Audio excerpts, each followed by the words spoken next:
Tato anatin'ny tapabolana intelo idina ny sendra ny gazoal ratsy kalitao. Ny herinandro lasa teo voatery tsy maintsy nanamboatra ny fiarany izy noho izay gazoal ratsy izay. Ka rehefa maka anazy zany zay a dia misy fofona ratsy le izy dia le izy le tômôbila mekela iny zay no ahalalana hoe ratsy indray ny gazoal tanatina réservoir dia sokafanay le réservoir dia ratsy be fofona le izy. Io gazoal raha le gazoal ratsy io zany ohatra zao hoe embouteillage dia mamono tômôbila dia tsy velona le izy avy eo. Zay ny tonga dia fantatro hoe ratsy indray ny gazoal ato. Fa raha tsy ny kalitaon'ny gazoal na tonga famalinana eo amin'ny mpampiasa fiara ny fampafantarana izany. Arakaraka ny tombo dasantsy ny kalitaon'ity farany. Iray ihany araka izany ny tombontsolika akany Gérard Solika. Teo aloha rehefa manao gazoal ohatrany hoe plein dia tsy arakaraka le fatrany le izy. Misy zany le fatrany zany tsy dia amin'ny fatrany tena marina.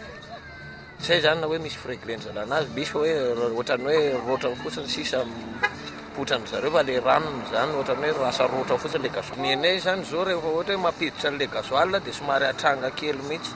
Hoe avoaka kely hoe mandeha le izy hoe hitanao hoe rano mivoaka avy eo. Etsy amin'ny mpanamboatra fiara, mitombo izay tsy izy ny isan'ireo fiara amboarina eto. Mitovy avokoa ny olana, ny pompe injecteur avokoa ny simba.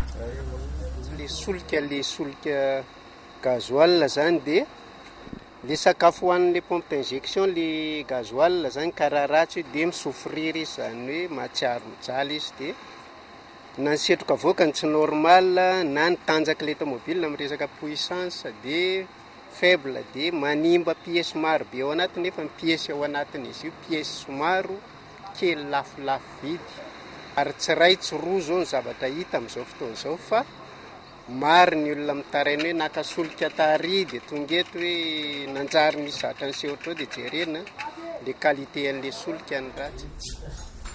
10,000 ariary farafahakeliny no tsy maintsy lanian'ny tompona fiara iray anamboarana ny fiara noho izay ratsian'ny gazoal izay. Tamin'ity herinandro ity, tompon-dasantsy roa no nahitan'ny ofisy malagasy misahana ny solika gazoal manompo mena. Tranga nanokafan'ity farany fanadihadiana.